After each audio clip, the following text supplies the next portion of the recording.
Welcome to this online interview. This is a special edition of our newsletter, and our special guest of honor today is Mr. Mikel. He's the manager of Mexico and Latin America at Romeu Ship Agency division at Mexico City, Mexico. First and foremost, Mikel, very welcome to this interview. Thank you very much. It's good to have you here. As I always do with my interviewees, Mikel, I always allow them a chance to introduce who they actually are, because shipping is made out of people. How come you are working in shipping and logistics? A young man like you, how come you're not in Google or working in a bank? Well, actually, my father was working in logistics. I always loved the logistics, so I decided to study international trade and business. Mm-hmm. And I had a chance to work in the shipping from the first of my career. I was working for Italian Marittima and container lines. Then, the company just was gone together with Evergreen Lines. So I was working in Evergreen. And then I moved to a ship agency for smaller shipping lines, such as Deutsche Fickerlinien. And unfortunately, it has been sold. Last year was sold to Hapag-Lloyd. And then, this is how my career started. So I work mostly on the container lines.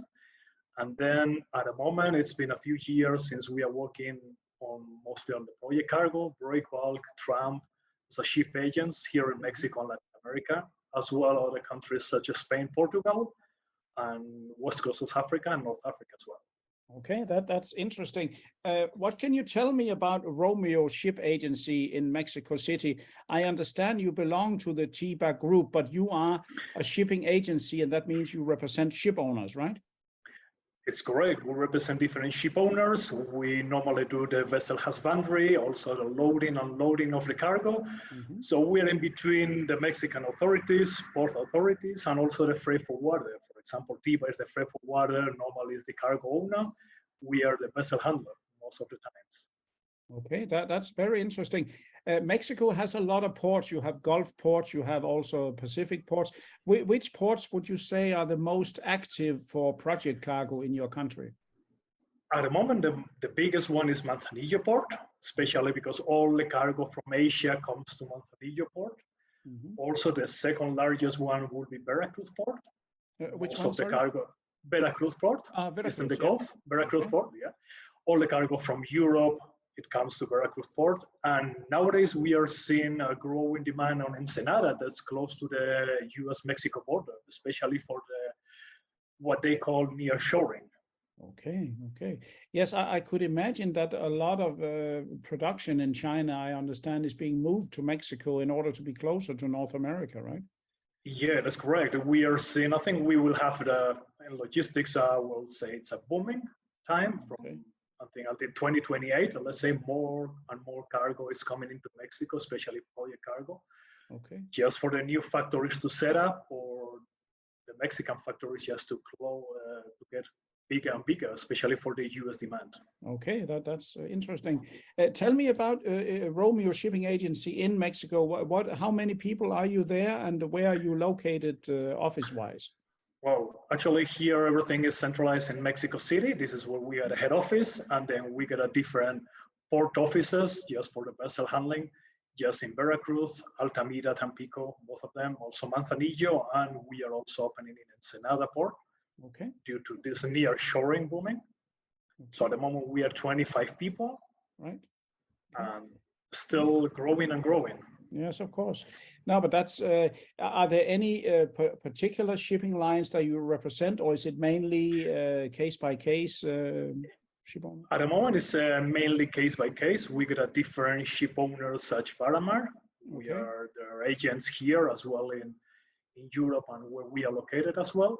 Yeah. And then as in very well cargo and project cargo, they are big shipping lines, big ship owners. So we are just open to all of them. Okay, so that means anyone, it could be any carrier that comes in and they need a solid shipping agent, and then you can be the one, right? It is correct. Also, we got a different container lines, but the smaller ones, because all of the big ones, they already have their own ship agency, own ones. Yes. Is that the same in Mexico as in many other countries of the world, that the big ones like Hapag, like Maersk, like MSC, they have their own offices to do everything, and it's their own brand, right? It is correct. Yeah, it is correct. We are seeing, especially in Latin America, where the container lines they used to have a ship agents. Nowadays, they already have their own brand. Okay, but the question is, do they save money from that, or is it just something that they think they do? It's a good question. That will be a good question, especially for container lines. Everything is very automatic. Yes. So they will have just a head office, especially in Mexico City or the big cities, and then in the ports they always have the port operations. Right. Not sure if they will save money, but they will keep all the control for them. Right. They are so afraid that the shipping agent will earn a little bit, so they want to make sure to squeeze them out, I suppose. Yeah, well, actually, the container lines, they don't pay too much for the vessel husbandry, so that's why they prefer to do everything by their own. Yeah, let them do it themselves if they don't pay, of course. One question, so that means you also can facilitate inland transportation, surveyors, port captains, all this kind of thing?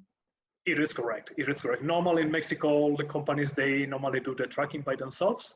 Okay. I don't think any ship agent or any shipping line, they do have own tracks. So everything, just they are the tracking companies in Mexico. But we normally do all the port operations, the port agency, so the vessel husbandry, the surveillance. So that's what we do as well. Okay, I understand. And customs clearance, I mean, when a ship comes into port in Mexico, is there a lot of, let's say, bureaucracy that you have to do? Is it automated? Is it quite efficient? How can you say? Still, it's actually very bureaucratic. So most of the import cargo is actually checked by the customs broker to make sure what is coming in is actually what is declared. There still is a lot of bureaucracy. I think things will go better year by year, but still it's, I believe, for Latin America, with the exception of Panama as well, and then maybe Chile. But all over the countries, there's a lot of bureaucracy, especially for the customs. I can imagine. Yeah, that's also what I hear, that Panama and Chile are the most, let's say, efficient ones for the moment. Yeah, they are. Yeah. And which other? Now you're in Romeu Ship Agency Group there in Mexico City. You look after other countries as well. Does it mean that if I have a vessel coming into Guatemala or to Costa Rica or somewhere, can you also handle that? Is that through your own organization? Yeah, this is our own organization. We can just handle most of the Latin American countries, and we are actually keeping growing in different countries, especially just in Colombia as well. We believe that it's going to work. Oh yeah. And we can handle it. Normally, Mexico is the head office for most of the companies going into Latin America. It's the first step to come into Latin America. Yes, I understand. I've been, I think 10 years ago, I was in Cartagena on board a Hamburg Süd container ship. Well, so I sailed through the Panama Canal in 2012, and we even went to Manzanillo. I understand there's a Manzanillo, Mexico, and Manzanillo, Panama, right? Panama, yeah. Well, we got a couple of customers. They have shipped to different Manzanillo ports, so. Well, I understand that some people can get confused. so it was supposed to go to Mexico, but it went to Panama. Panama, yeah, we've seen that a lot of times. Yeah, we've seen that a lot of times. And believe me, it's crazy just to move cargo out of Mexico into Panama again and do the transshipment of the cargo. Yeah, we've seen that. But one question, I'm not so familiar with Central America, all the small states there. Is it actually possible to do trucking from Mexico to Panama? Can it be done? Yeah, it is correct. We've done that. It's, I believe it's growing. It's a growing business, especially due to transit times. Right. You know, now things are getting better, especially on the ship allocation, so there's more space. The only issue in Latin America and Central America will be the safety issues. Yeah. So there's yes. That's quite the problem. Why I think it's not growing. It's not like in Europe where it's so easy to cross the border. Yeah. And also safety concerns, especially they've been a lot of trouble. So that's why. Yeah. So there is a certain crime rate in some other countries there, I suppose. Yes.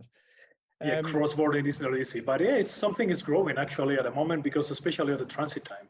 Oh yeah, so trucking would be faster if it works well. It's faster than going by sea. Okay. Yeah, correct. And in Mexico, where do you see Mexico is a huge country in Latin America. Who are your main trading partners? Would that be China or Germany, or from where would you Oh, say? United States is the first trading partner, United Okay. States and Canada, just Of because course, of the yes. NAFTA agreement. So they are the ones. But we need to think that Mexico is mostly an importing country. I think Okay. 60-70% of the cargo coming into Mexico comes out from China. Okay. Then Wow. everything is shipped out of China or Asia into Mexico. Then everything is assembled here and then shipped out to the US. Hmm. Mostly by truck. Yeah, most of the shipments, yeah, this is why the first trading partner is the United States, and everything is moved by truck. Yeah. So it's really a very huge dragon you have there to the north of your country. Yeah. So And you got a consumer, the first consumer country in the world you got in front of you. So that's why the first trading partner is United States. yes, I can imagine. And in Romeo Group, where your own offices, I mean, totally owned under the name Romeo Group, where do you have offices right now? Oh, I can't believe that we are over 20 something, 30 20. countries worldwide Okay. on the Okay. other Romeo Group. Yes, Okay. because we got also the freight forwarding company that is Tiva, that is True. actually in all Latin America. Yes. Yes. Yes. Yes. Growing, yes, you know them. So we are also growing in Africa. That Fantastic. is what I believe is also the future. Okay, yeah. I just came back from a trip on board a ship down to South Africa and Namibia, and I agree with you. Africa is very interesting, and even the Chinese are very active there as well. It seems they are taking over the world if we don't take care, right? Yeah, well, actually, they are going step by step. Well, they don't make a lot of marketing on that, so that's why when you go to Africa, you see all Chinese companies everywhere. Yeah, especially in the So mining also and yeah, mining and construction. So I remember that in East Africa, I remember that most of the construction companies are Chinese. yeah, correct. They are really everywhere. In Mexico, how do you are over the corona now? How do you see the economy in Mexico? Is it growing at the moment? I mean, is there? You said it's a booming time, so there's a lot of positive news in your country, right? Yeah, actually, I'm very positive on that, especially on the logistics side. I believe we will see a boom from 2023 until 2028 because all the factories are even setting up in Mexico, just landing here or just getting a little bit bigger, especially for the production side. So we will see a booming time. Okay, So I'm quite positive, even though we got elections next year. I'm quite positive on the economy in Mexico. Okay, and at the moment, who is president of Mexico at the moment? We got Andres Manuel, Okay, and he Mhm. well, he cannot be reelected. So next year we have elections here, Okay. and we will see a change of the president. Okay, so he has been for two times or one time? No, 6 years. Just one term is 6 years. Okay. Well, actually, the one thing I like in Mexico, everyone told me, so it doesn't really matter who will win. It can affect a little bit the economy, but still Mexico will keep growing. So Yeah. it will be keep moving because people has to work, people has to earn Yeah. the money, so they will go out just for working. I remember on the Corona, Yes. just in Europe you were completely shut down. Yes. Here we were shut down week, 2 weeks maximum because people had to go to make a living. So that's why, okay, they had to go out to make a living. So the economy was moving. Yeah. No, that's cool. How do you attract more vessel owners to take your agency? Because of course there are many shipping agencies in Mexico, but how do you make sure that they come to you? Do you sell yourself to the charterers or to the ship owners worldwide? How do you make sure that you are known?